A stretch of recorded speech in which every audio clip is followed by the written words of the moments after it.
Нийслэлийн засаг даргын тамгын газар, нийслэлийн авто замын хөгжлийн газар үзүүлж байна. Улаанбаатар хотыг хөгжүүлэх ерөнхий төлөвлөгөө нийслэлийн засаг даргын 2016-аас 2020 оны үйл ажиллагааны хөтөлбөрийн хүрээнд 2017 онд хэрэгжүүлэх төслүүдийг танилцуулж байна. Гадна тойрог зам нь хотын төвийг тойрсон гол гудамж зам байх бөгөөд ачаа тээврийн үндсэн урсгалыг өнгөрүүлэх чухал ач холбогдолтой юм. Тус замыг барьснаар 100 айл дам даржаагийн гүүрүүд хооронд дарих 7 буудлын замыг холбосон шинэ холбоос зам үүсэж, улмаар цагдаагийн гудамж их тойрогын 100 айл пусааны гудамж буюу хойд хэсгийн хөдөлгөөний ачаалыг бууруулах, төгжрлийг 15-аас 20% хүртэлх хэмжээнд багасгах. Энэхүү замын 3 дугаар хэсэг хайлаастын уулзвраас дарихийн зам хүртэлх 1.4 км замыг Сэлб гол дээгүүрх 57 м урт төмөр бетон гүүрийн хамтаар 2017-оос 2018 онд барьж ашиглалтанд оруулна. Баруун тойрог зам нь хотын баруун талын сонсголон төв, баруун төрөний шинэ төв, логистик төвийг холбосон гол гудамж зам байх бөгөөд ачаа тээврийн үндсэн урсгалыг өнгөрүүлэх чухал ач холбогдолтой юм. Энэхүү зам 3.5 м өргөнтэй, 2-ыг нийт 1.4 км асфальтын хүчил бүхий зорчих хэсэгтэй, хоёр талаараа 1.5 м өргөн явган хүний зам гэрэлтүүлэхтэй туслах гудамж зам болно. Тус замыг барьснаар хотын баруун хэсгийн авто замын сүлжээг хөгжүүлэх, авто замаар зорчих аюулгүй байдлыг дээшлүүлэх олон талын эерэг нөлөөллийг бий болгоно. Богдож явсан зам гудамжны үйлчвэрийг өргөдгөн шинжилнэ. Энэ үйлчвэрийг өргөдөхөөс гадна зүүн тийш оргил аршин сувлын арын 260 м гудамж замыг хамтд нь өргөдгөнө. Ингэснээр зайсангийн гудамжийг их Монгол улсын гудамжтай дөрвөн үүдийн цэцэрлэг хотхоноор дайруулан холбосон гудамж замд нарийн багал зүрх хэсэг байхгүй болно.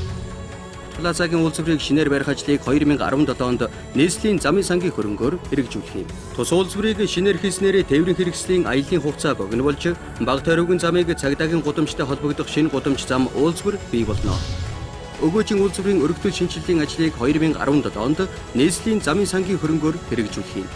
Тус үйлчвэрийн сайжруулах ажил хийгдснээр их тойрогын баруун тал болон цөөвлийн гудамжны ачааллыг жигд хуваарлах ач холбогдолтой үйлчвэр юм. Хөдөлгөөнийг жигд тараснаар чигээрээ болон баруун зүүн эргэлтийн хугацаа алдалт багасж, явган зорчигч хөгжлийн бэрхшээлтэй иргэдийн аюулгүй тав тухтай зорчих нөхцөлийг бүрдүүлнэ. Сансрын шатхуун түгээх станцын автобусны буудал орчимд их тойрогын гудамж зам дээр явган зорчигчийн хөдөлгөөн ихтэй хэсэгт гүүрэн гарц баригдсанаар дарих сансрын шатхуун түгээх орчмын ард иргэд их тойрогын авто замыг аюулгүй хөндлөн гарах таатай нөхцөл бүрдэх төдийгүй тус хэсгийн авто замын хөдөлгөөний ачааллыг бууруулах чухал ач холбогдолтой юм.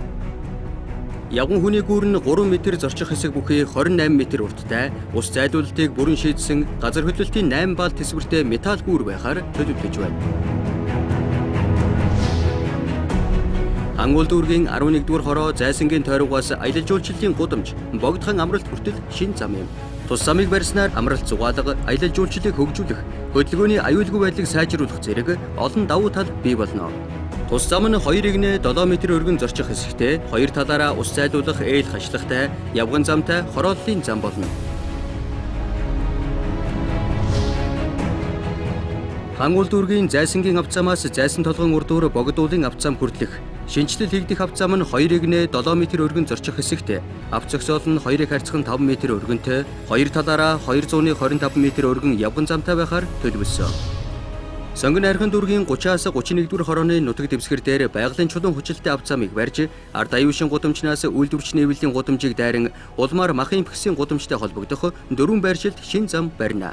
Тус замыг барьснаар одоо байгаа гэр хорооллын дундуур хатуу уучлахтай замын коридор, блоклсон сүлжээ замууд бий болгох, иргэдийн амьдрах орчин сайжруулах, энх тайвны өргөн чөлөөний хөдөлгөөний ачааллыг бууруулах, хөдөлгөөний аюулгүй байдлыг сайжруулах зэрэг олон давуу талтай. Намянжуугийн үйлчвэраас зүүн тийш энх тайвны өргөн чөлөө хүртэлх чулуун хүчилтэй авто замыг шинээр барина. Энэхүү авто замыг барьснаар энх тайвны өргөн чөлөө Намянжуугийн гудамжны ачааллыг тус хуваарлаж, орон сууц, хороолол доторх холбоос авто замын сүлжээ бий болно. Баянзүрх дүүргийн эмнэлгээс баруун тийш хорооны барилгын дундуур лувсан цэвэний гудамж хүртэл 1.4 км чулуун хүчилтэй авто замыг шинээр барина. Энэхүү авто замыг барьснаар орон сууц, хороолол доторх холбоос авто замын сүлжээ бий болж, улмаар энх тайвны өргөн чөлөөний ачааллыг хуваарлана. Хорооллын үйлчвэраас гэмтлийн эмнэлгийн үйлчвэр хүртэлх замыг шинжилнэ. Шинжилэлт хийгдэх зам нь 10.5 м өргөнтэй. Энэ авто замыг шинжилснээр тээврийн хэрэгслийн ачааллыг нэвтрүүлэх чадварыг нэмэгдүүлэх, замын төгжрлийг бууруулж, замын хөдөлгөөний аюулгүй байдлыг хангана. Налайх дүүргийн 2-р хорооны нутаг дэвсгэр, Даваажав, Дамдан, Найрамдлын гудамжны өргөдгөл шинжиллийн авто зам. Авто зам нь хоёр хэсгээс бүрдэх ба нэгдүгээр хэсэг Даваажав Дамдны гудамж авто замын үрт 1.7 км. Хоёрдугаар хэсэг Найрамдлын гудамж авто замын үрт 1.6 км. Барилгын ажлыг 2017 онд эхлүүлж 2018 онд ашиглалтанд оруулна. Та бүхэнд нийслэлийн авто замын хөгжлийн газраас хэрэгжүүлж байгаа авто зам, замын байгууламжуудын 2017 оны бүтээн байгуулалтуудыг танилцууллаа.